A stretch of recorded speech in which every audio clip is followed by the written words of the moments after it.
Are you crying?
Devils never cry.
You've heard of it, haven't you?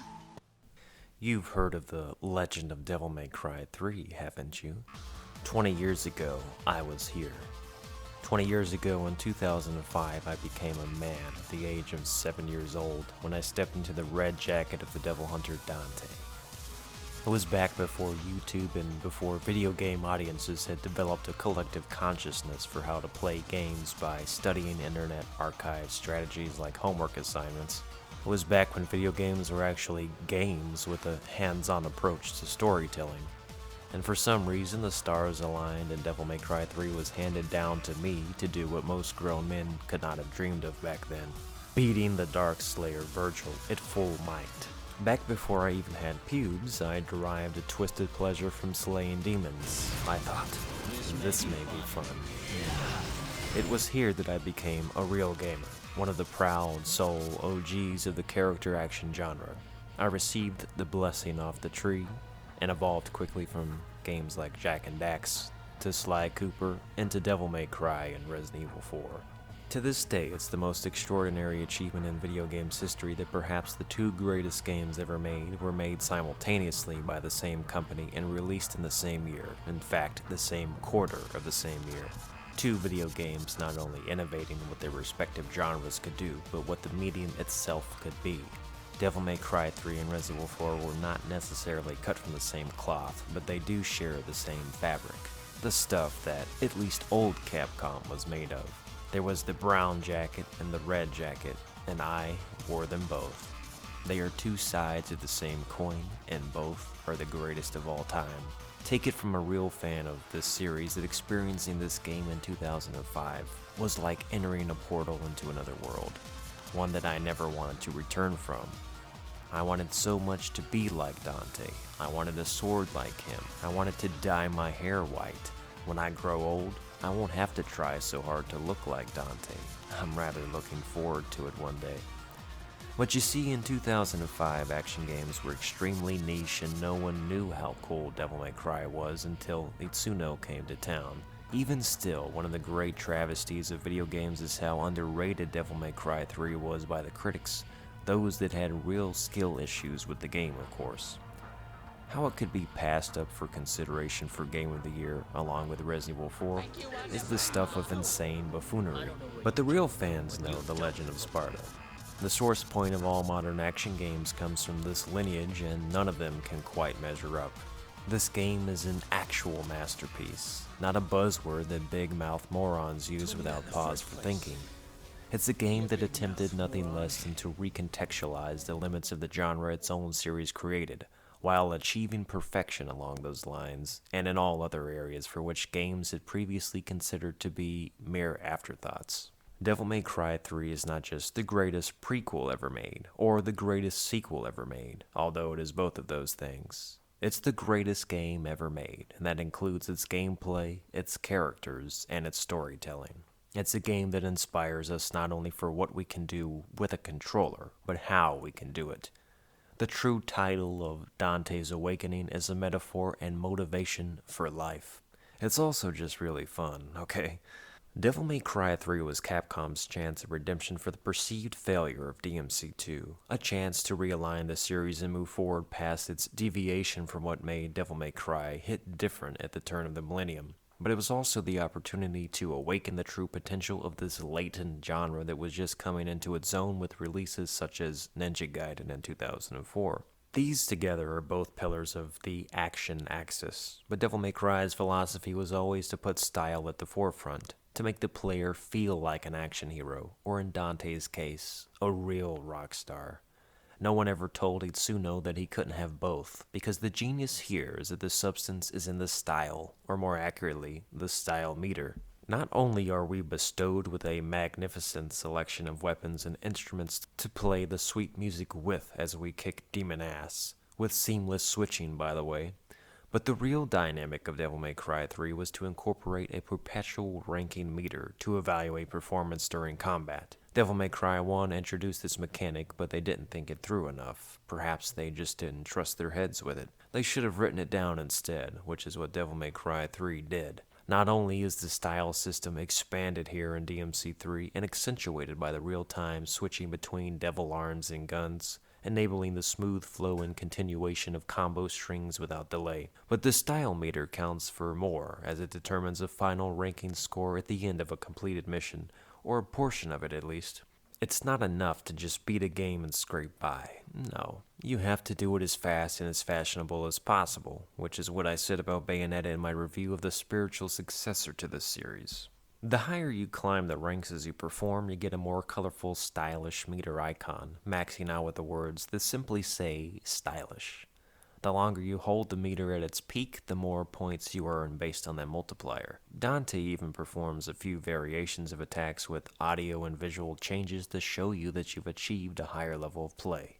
This is an essential feature that both consciously and subconsciously encourages the player to not only try to play the game efficiently, but to experiment with all aspects of personalization. It's designed in such a way to facilitate free-form expression and to point the player forward toward tactics that can only be discovered through investigation. This is no button masher, even if button mashing is a slight component of any action game. No, the style meter reminds you that just spamming buttons unintuitively will not only make you look foolish, but get you killed as well.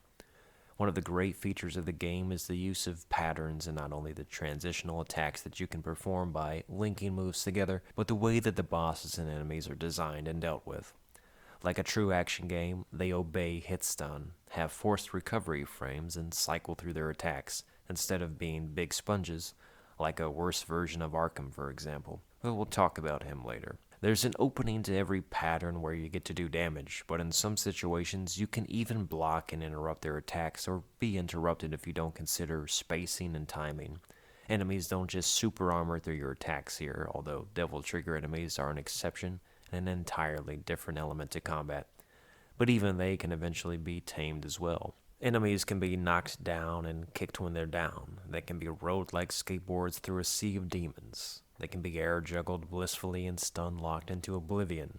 Bosses are a bit more complex, but they generally obey the same principles with a few minor twists. A great example is when fighting Vergil 3. If you try to initiate an attack before his recovery period initiates, he will counter, even parry, and then teleport away.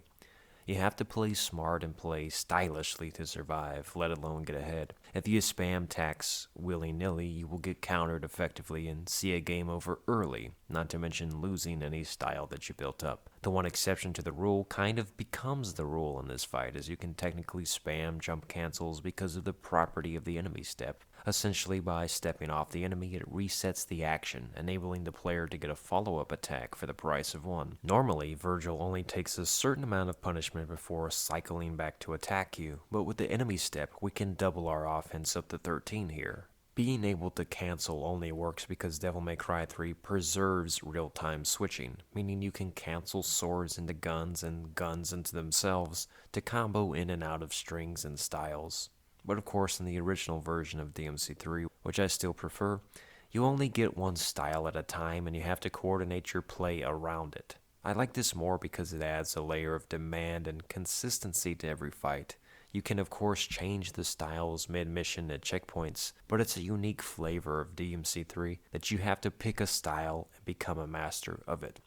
Over time, you become the Dante of all trades. The style meter is a meter not just for how cool you look when playing, but how efficient and intelligent you are in solving each combat puzzle. If you're continuously chaining attacks together in tandem and putting tempo and pressure as needed, you will not only be getting points, but more orbs the higher the rank and a faster mission time. Everything ties into the system and every other system ties together with it. Once more, the substance is in the style. It's not enough to just beat a boss. You have to do it with technique, with poise, and without taking damage while looking as metal as possible. This is what Devil May Cry taught us.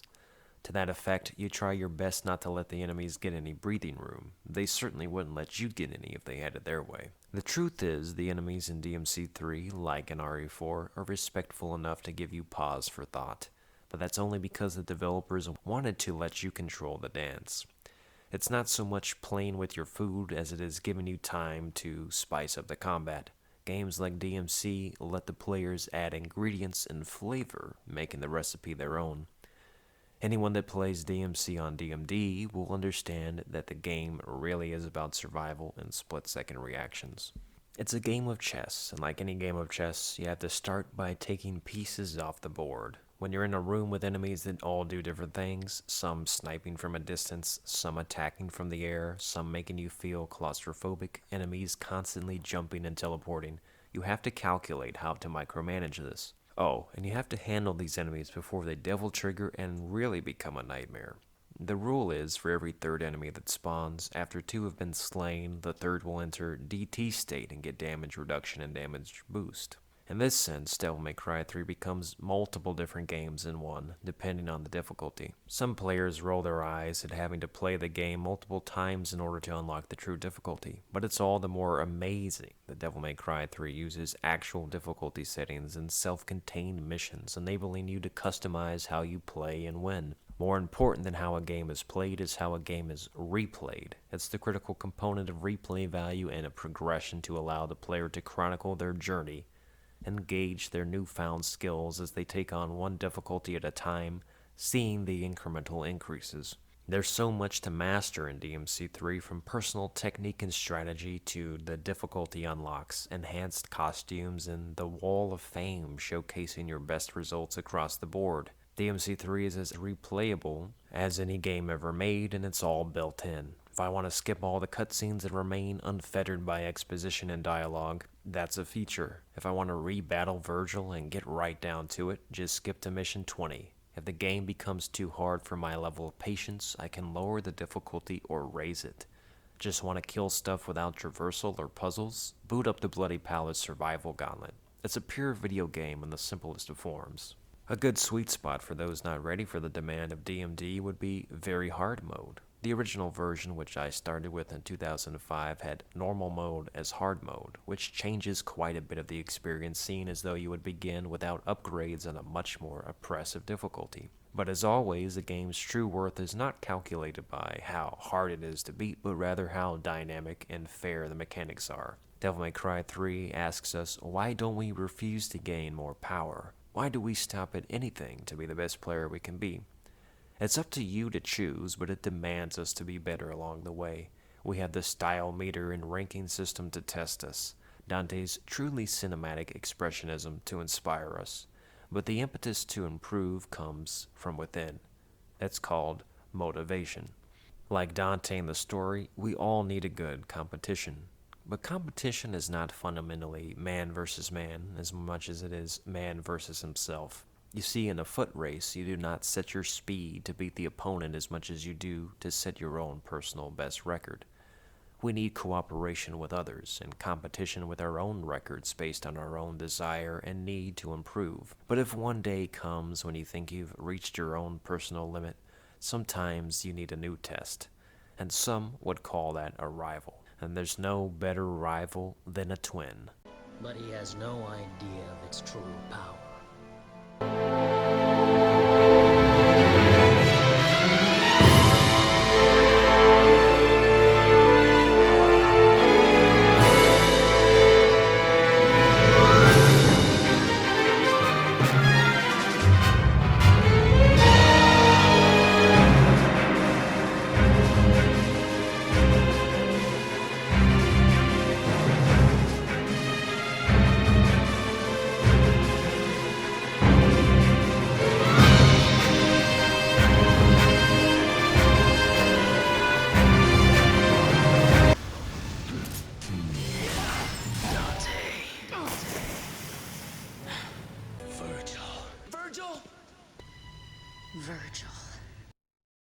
Vergil is hands down the greatest antagonist in video game history by a wide margin, not only for his foreboding presence thematically, but because he is the true and believable equal to the main character, and perhaps the only rival that is sufficiently and realistically scaled to the hero's level. You don't beat Vergil through Deus Ex Machina like other video game protagonists do to usurp their unstoppable woes canonically.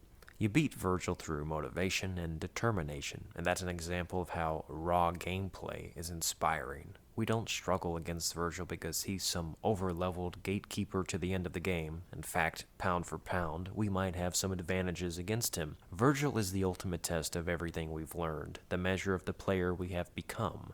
He mercilessly kicked our ass before, drawn a match with us, and now it's our turn to show him something in return. He's acquired almost all of the stones, reaching the pinnacle of his essence as a warrior, and the only thing left is for us to remind him of his humanity.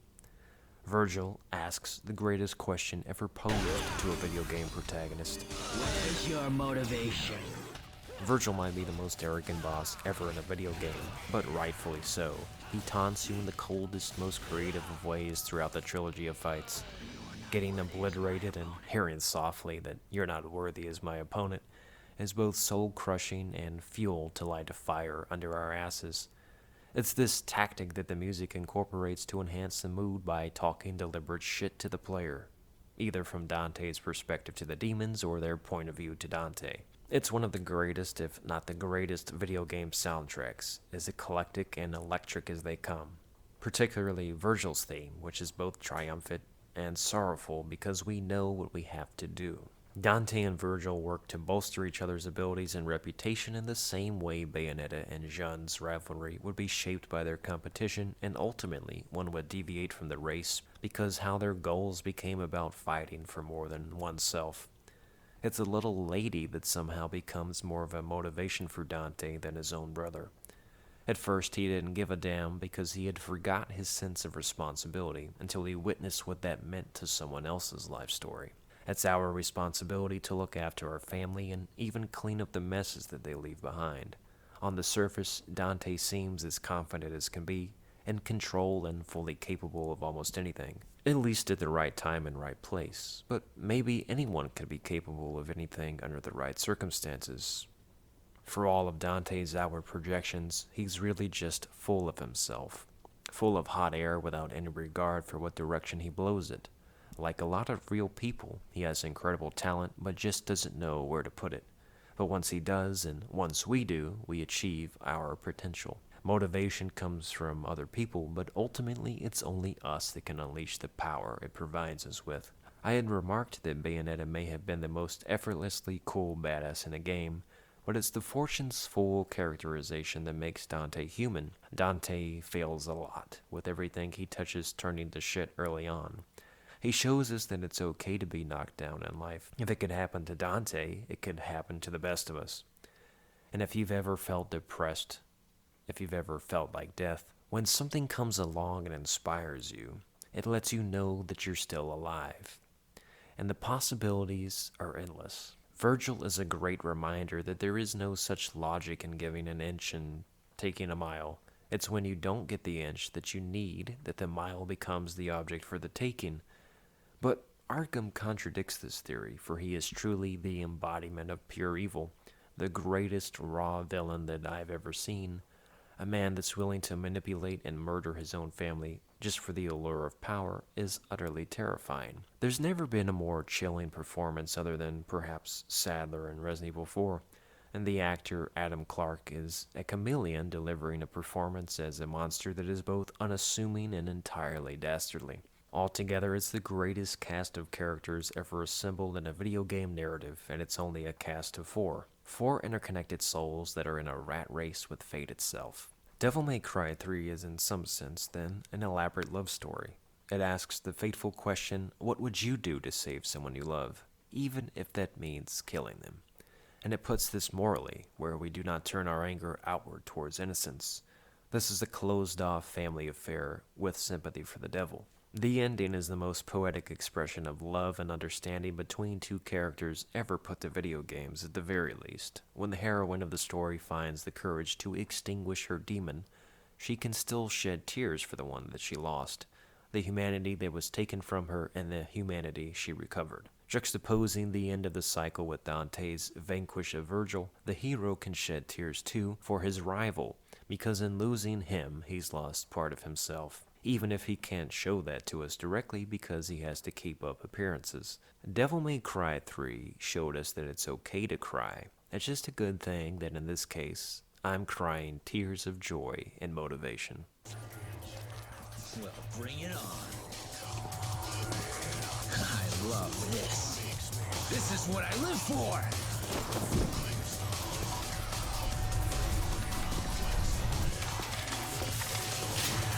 I'm absolutely crazy about it! Took him quite a while to pick one. Want to know the name? Devil May Cry.